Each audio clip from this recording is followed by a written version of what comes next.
Because we're here in North Carolina,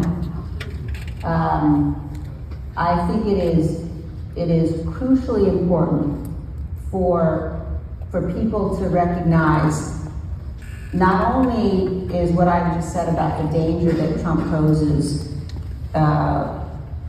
something that should prevent people from voting for him, but I don't believe that we have the luxury of writing in candidates' names, particularly in swing states.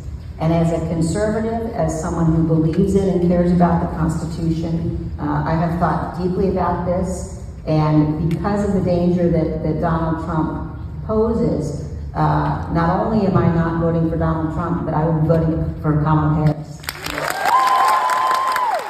That was Liz Cheney offering a surprise endorsement of Kamala Harris while speaking at Duke University.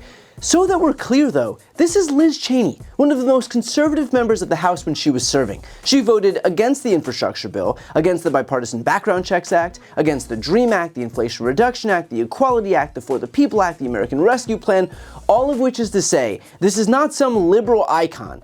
And in a world where the Republican Party didn't devolve into a cult of personality that exists to serve Donald Trump and his ego, she would still be considered one of the most conservative representatives in Washington, D.C. But we don't live in that world, and so because Liz Cheney opted to put country over party and not to do apologia for Donald Trump's election subversion campaign, she became a persona non grata in the GOP and was ousted in her Republican primary. The fact that today's Republican Party is too far right for George W. Bush's vice president's daughter to be in it should tell you everything you need to know. In fact, it's not just Liz Cheney. Today's GOP is also too far right for the son of its 2008 presidential candidate, John McCain. Donald Trump has said a lot of things that have offended people in the veterans community. It may have started, actually, when he said that your dad wasn't a war hero because he was captured. That was back in 2015. And then there are all the other things that he has said and done, including what his former Marine General and Chief of Staff John Kelly said. That he said behind closed doors, and suckers, losers, etc. You were a political independent for years, and you just recently registered as a Democrat. Why the switch, and how much of you moving not into the Republican Party, but starting as an independent and now moving to the Democratic Party, how much of that is because of Trump and his effect on the Republican Party and his attitude towards veterans? I mean, to begin, what Trump said about my father is irreprehensible. I mean, it's I've never forgotten it. And, to remind everyone, John McCain was my father as well. And, he was the guy I went to when I skinned my knee, So to hear those things said about him, I could never forgive. The one thing about John McCain is that he cared about his country and he lived his life that way. So as we moved on, and I was gone for a year, so I didn't have a chance to change. But as soon as I was back, I see, I care about my family. I care about equal rights of everyone in this country. I care about all this. And, as much as I stayed as an independent, I decided that, it was time to move on and do what I believe in. The fact of the matter that he said it constantly is country first. You have to think about your country first. However that is, care about your country. Care about how making it better, not being divided, but being together as one to continue to be the greatest country in the world.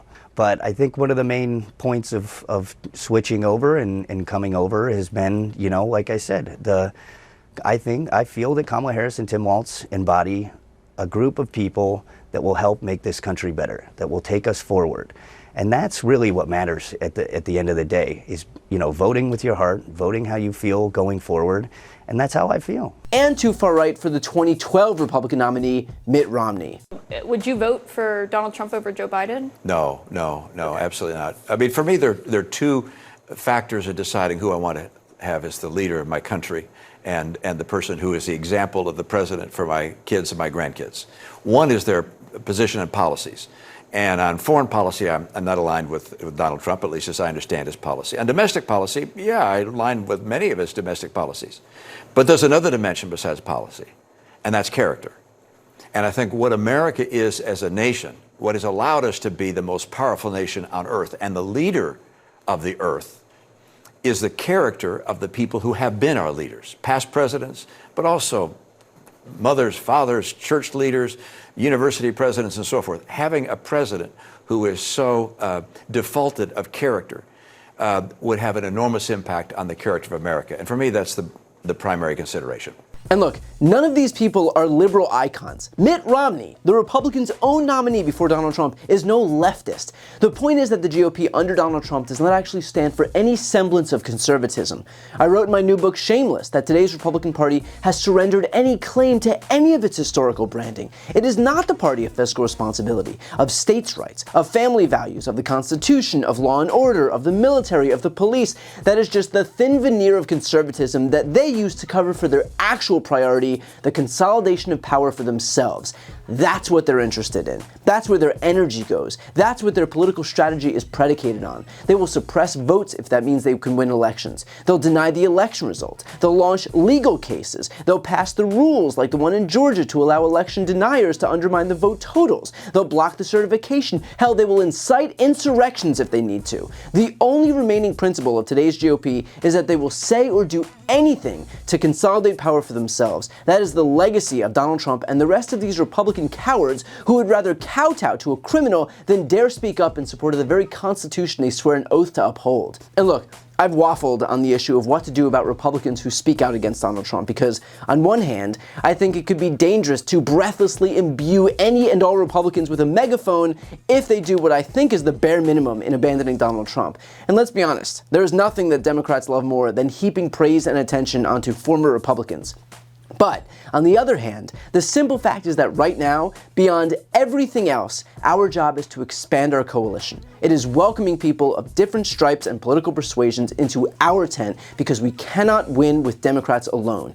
Nor can Republicans, by the way, win with just their own base. So the fact is that now is not the time to impose purity tests. It is the time to make room for different people with different beliefs about certain things, so long as the foundation of their beliefs is a respect for the Constitution and our democracy itself. That should be our first, second, and third priority right now. So with open arms, we should welcome the Cheney family and the McCain family and the Romneys and Kinsingers and Duncans and any other Republicans or independents or conservative Democrats who seek to protect our democracy from these anti-democratic forces that have taken over the GOP. If it adds to our coalition, then there is room.